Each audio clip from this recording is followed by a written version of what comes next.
Lire avec bébé? Mais quelle drôle d'idée, me direz-vous.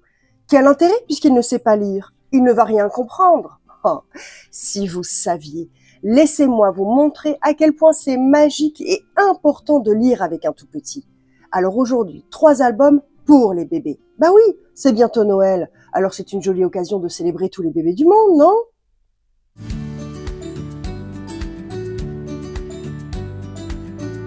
Salut, c'est Doc Lily, pédiatre fan de littérature jeunesse. J'aime cette littérature à l'adresse des plus jeunes et qui n'est pas une petite littérature. Au contraire, elle est spécialement pensée et créée pour les enfants et leur apporte tant.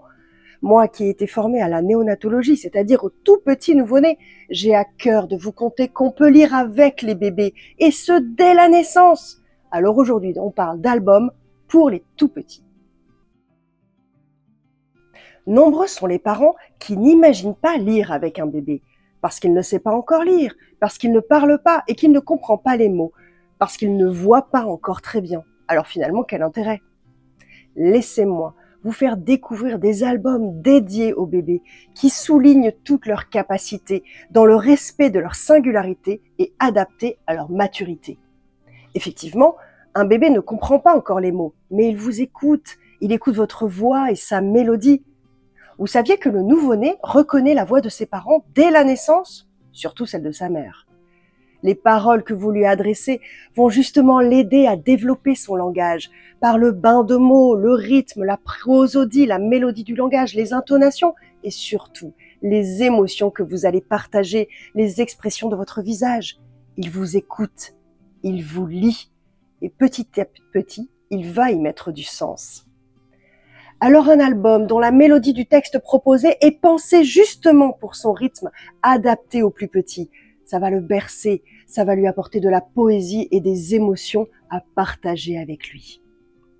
Et pourquoi pas en parlant d'une petite pomme. Pomme, pomme, pomme de Corinne Dreyfus aux éditions Thierry Magnier. Un incontournable et un intemporel que cet album qui illustre le cycle de la vie et le temps par l'histoire, toute simple et tellement judicieuse, d'une pomme.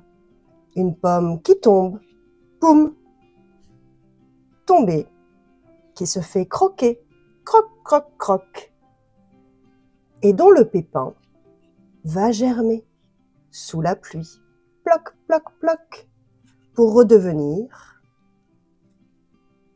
un pommier. La mélodie du texte, rythmé et répétitif, plein d'onomatopées, nous berce, musique de mots, comme une comptine qu'ils ne se lasseront pas de recommencer. Les illustrations très contrastées sont parfaites pour des yeux encore immatures. Bref, un délice à croquer.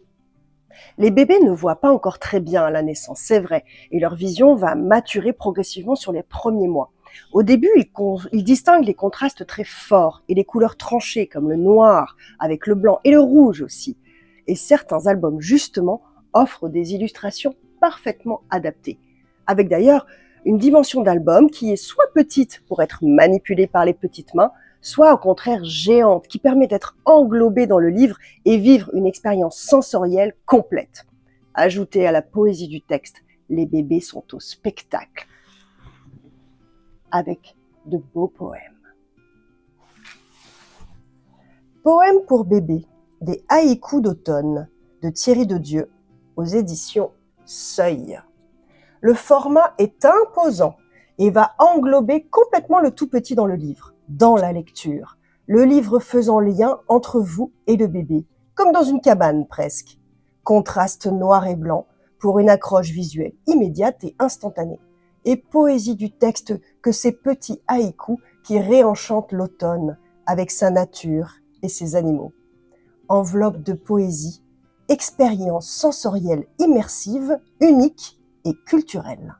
Une série d'albums pour une collection spéciale bébé à découvrir. Certains auteurs se distinguent dans la création d'albums spécifiquement pour les plus jeunes lecteurs, avec tant de créativité et tant d'exigence. Petits enfants, grands lecteurs, comme nous le rappelle Joël Turin. J'ai eu la chance de rencontrer Jeanne HB, avec qui j'ai longuement échangé, et j'ai été émerveillée de l'écouter me raconter comment elle concevait ses albums, de comprendre à quel point tout est pensé. Dans ses albums, rien n'est laissé au hasard. Le moindre trait, le moindre mot, la couleur choisie, pour offrir aux bébés des albums d'une qualité artistique incroyable. Et quoi de plus beau et émouvant que de leur raconter à ces bébés leur histoire. Ton histoire de Jeanne HB chez Pastel à l'école des loisirs. J'ai une tendresse particulière pour cet album de cette autrice tellement impliquée et engagée envers les bébés pour leur offrir des œuvres d'art. Dans des tonalités chaudes et rassurantes, au contraste fort, des pages au toucher velouté, nous raconte l'histoire la plus universelle, celle de l'arrivée d'un bébé, bébé d'ici, bébé d'ailleurs, bébé de toute la terre.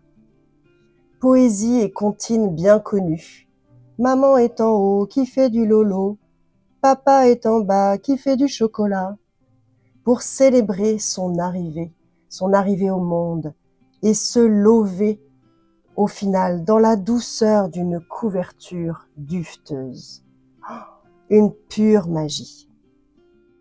La santé culturelle fait intégralement partie de la santé tout court, comme nous l'a montré Sophie Marinopoulos, pédopsychiatre qui a œuvré pour cette prise de conscience et l'éveil culturel des plus petits, indispensable dans leur développement. Ce n'est pas une option. Alors profitons des albums magnifiques créés pour eux, d'une grande qualité artistique qui s'offre à nous.